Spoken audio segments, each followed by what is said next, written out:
Hello friends, welcome back to the channel. Today we are going to study Flamingo Class 12 Chapter 6, Poets and Pancakes, written by Ashokamitran. This chapter is very interesting because it gives us a behind-the-scenes view of the Indian film industry, especially the famous Gemini Studios of Chennai. In this video we will cover about the author, background of Gemini Studios, detailed explanation of the chapter, important characters, themes and message of the chapter. So make sure you watch the video till the end to understand the chapter clearly. Let's begin. About the author Ashokamitran. Ashokamitran was a famous Indian writer and novelist. He worked in Gemini Studios in Chennai for about 10 years. Because of his experience there, he knew the daily life, environment, and people working in the film studio. Later, he wrote about these experiences in many of his writings. Poets and Pancakes is actually an excerpt from his book, My Years with Boss. In this chapter, he humorously describes life inside the film studio and the different personalities working there. About Gemini Studios. Gemini Studios was one of the most famous film studios in India during the 1940 and 1950. Many films were produced there, and the studio had a large number of employees.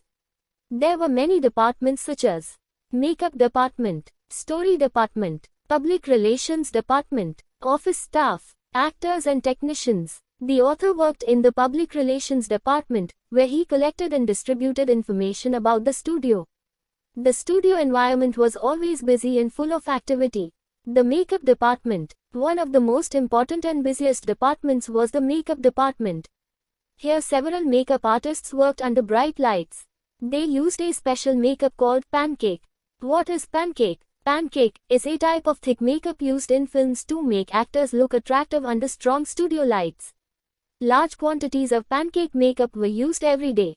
Interestingly, many actors who were already fair were made even fairer with makeup. This shows how the film industry often tries to create artificial beauty and perfection. The makeup room had large mirrors, bright lights, many makeup artists working together. The atmosphere was always busy and noisy. The office boy. Another interesting character mentioned in the chapter is the office boy in the makeup department. This man was always complaining about his job. He believed that he was very talented and intelligent, but he was not given the position he deserved. He thought he should have been in the story department or writing department instead of doing small office work. He often blamed poets and writers for occupying the jobs he wanted. This character represents people who feel frustrated and blame others for their failures. The Story Department. The Story Department was responsible for writing scripts and developing film stories. However, the author humorously says that this department was sometimes not very productive. Many writers were present there, but sometimes they did not have much work to do. They often spent time discussing ideas but did not always produce useful scripts. This description shows the inefficiency and confusion inside large organizations.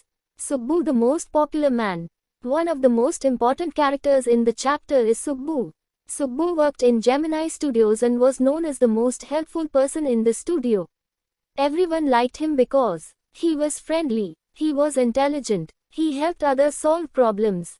He had creative ideas. Even though Subbu did not have very high formal education, he had great practical intelligence. He was especially close to the boss of Gemini Studios and often helped him with important decisions.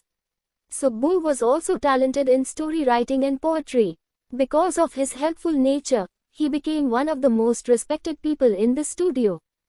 The political meeting. At one point, the studio organized a political meeting.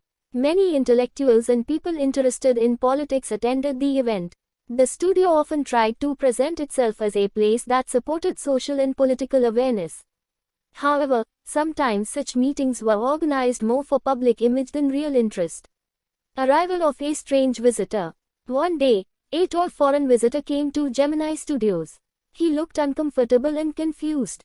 The studio staff tried their best to welcome and impress him. However, they did not really understand who he was or why he had come. The visitor was taken around the studio and shown different departments. But he seemed not very interested in the film industry. Who was the visitor? Later the author discovered that the visitor was Stephen Spender. Stephen Spender was a famous English poet and editor of a literary magazine called Encounter. He was a well-known figure in the literary world. However, most people in the film studio had never heard of him. They treated him like a film celebrity, which felt strange to him. The situation creates humor and irony in the chapter. Encounter magazine. Stephen Spender was the editor of Encounter magazine, which published important literary articles and poems.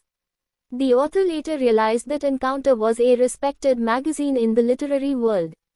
This shows the difference between the world of literature and the world of cinema.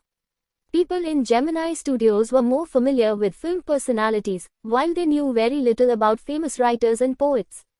Humor in the chapter. Ashoka Mitran uses gentle humor and irony throughout the chapter. He humorously describes the makeup department, the office boys' complaints, the inefficiency of the story department, the confusion surrounding the foreign poet.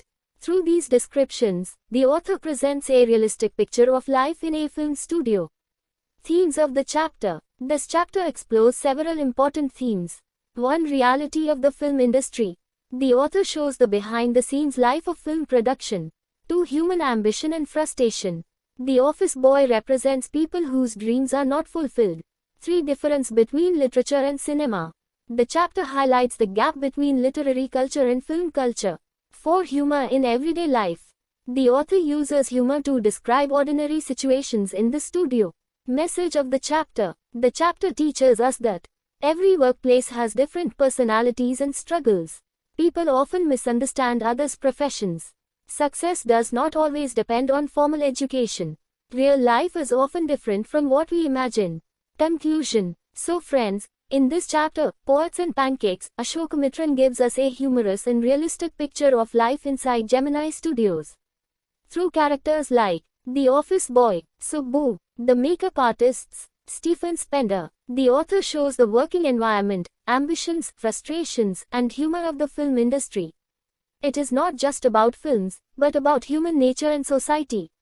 If you liked the video, like, share with your friends, subscribe to the channel for more Class 12 English explanations.